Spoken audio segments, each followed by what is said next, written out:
Morality is mostly about how you pay attention to others. And I thought, wow, that's really interesting. I need to understand more about that. The Sounds True Podcast Network. This is Simone Weil's thought, the French mystic from World War II era. And she said, attention is the ultimate form of generosity. And her student was the great novelist and philosopher, Iris Murdoch. And Iris Murdoch said that we normally pay attention to each other with self-serving eyes. How can this person serve me? Is this person making me feel good? Are they making me feel bad? And she said, but that should not be our goal. That's a selfish and immoral way to see. Our goal should be to cast a just and loving attention on others, to bring a gaze upon others which sees them in a just and loving way. So not just totally sentimentally, just, but not without love. And the example Murdoch gives is a woman who doesn't really like her daughter-in-law. And she finds her immature and too shallow. But the mother is aware that she has a tendency towards snobbery. And she's a little old-fashioned. So she decides her goal is to be, and her behavior toward her daughter-in-law is perfect in all cases. But her goal is to see her daughter-in-law in a different way, with different and more generous eyes.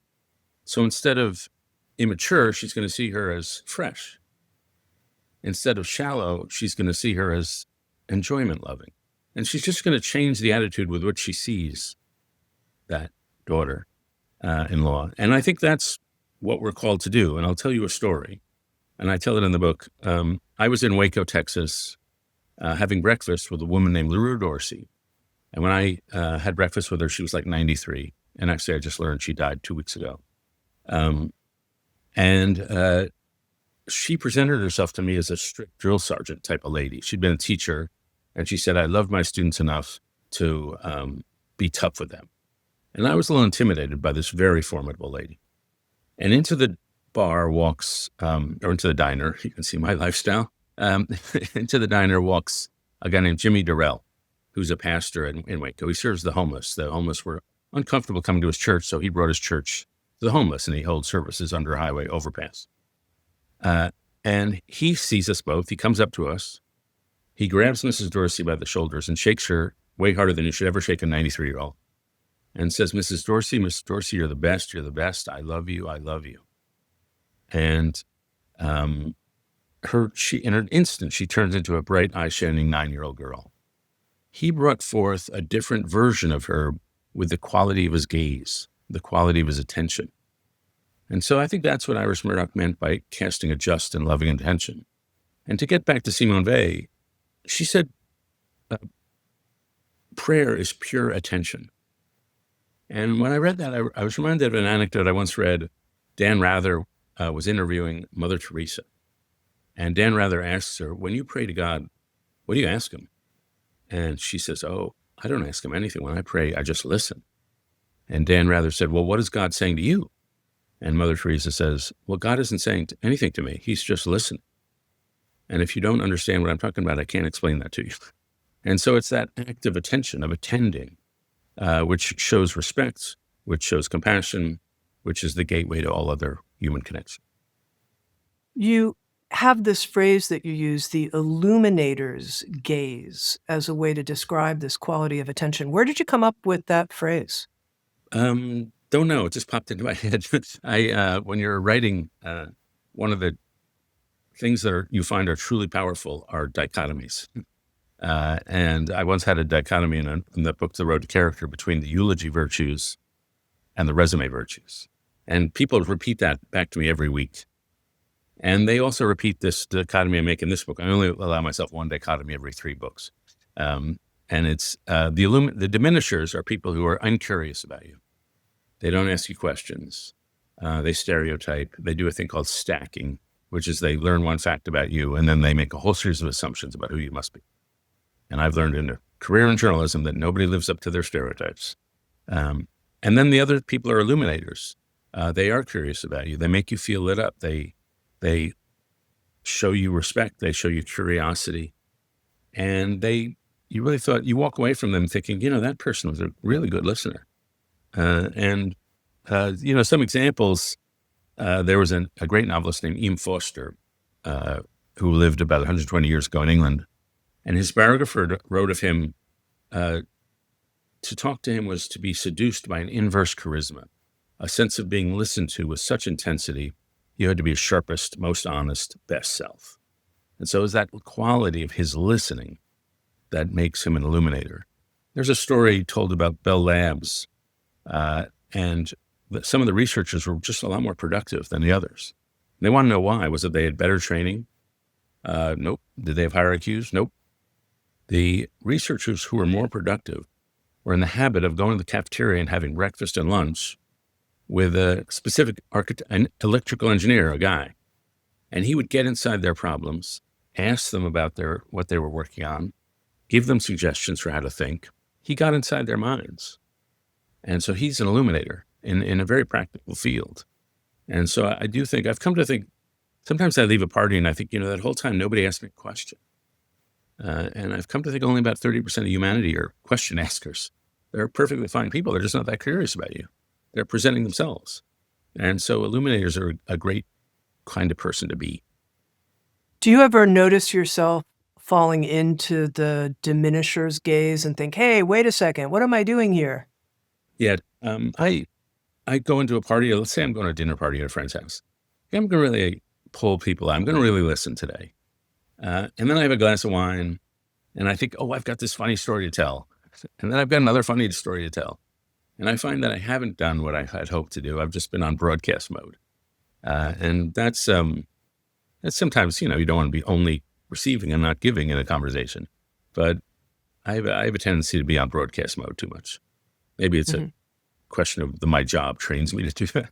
Sure. And I'm going to continue and keep you on broadcast mode here. So when you mentioned, when I asked you about this numinous breakthroughs, heart vision, you talked about an emotional awakening.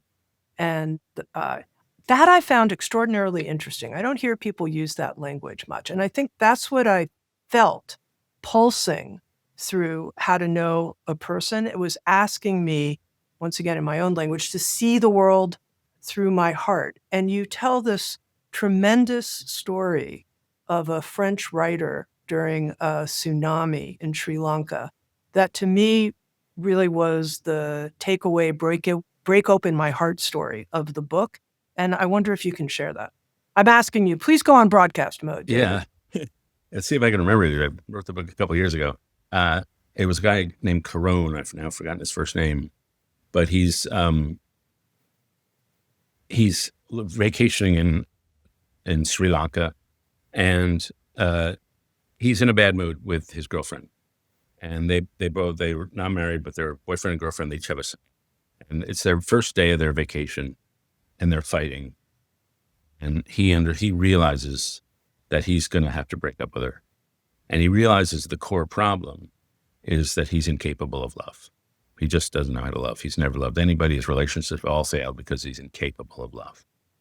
And they're in such a bad mood, they decide to not go do the scuba diving thing they signed up for the next morning. And that turns out to be a consequential decision because that was the morning the tsunami hit. And if you remember, it was decades ago, but a tsunami swept across the Pacific and killed thousands and thousands of people. And when the tsunami hit, there was a little girl from another French family also staying in the playing in the waves. Her grandfather was watching her. And her grandfather was reading the paper while she was playing in the waves. And he feels a wall of water sweeping him up. And his thought is, I'm going to die. And his second thought is, my granddaughter already has.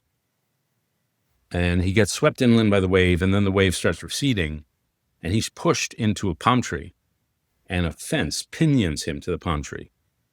And so the water is receding, and he's stuck on the palm tree, and he lives. He comes down, and he realizes he's now going to have to go into town, which has been untouched by the wave, and tell his son and daughter-in-law that their daughter is dead. And he says, I saw them across the square, and I realized that was their last moment of pure happiness. Carrère, the French guy, the author of this story, his wife leaps in action She's the kind of person in a crisis who is helping everybody. Carrere feels useless. But over the next 4 days, they sit with the family, the parents of the dead daughter, and they have one meal after another. Was getting emotional telling the story. And there's one moment in one meal where the mom is not eating. She's lost her daughter. She's not eating. She tries to eat, but her hand just shakes as she tries to bring rice to her mouth. And her husband is watching her.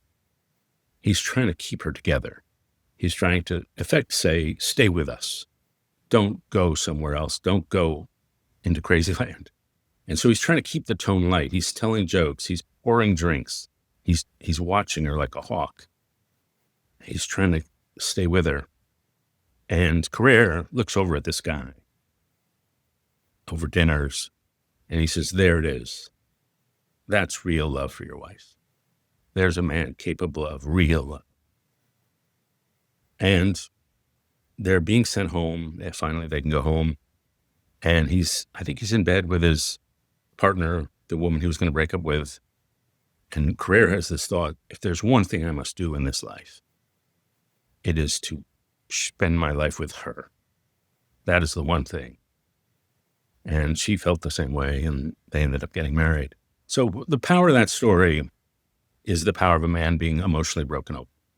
And for most of us, and I would include myself, it's a process that takes years. But in that case, because of the tsunami and the extreme circumstances, it took a few days.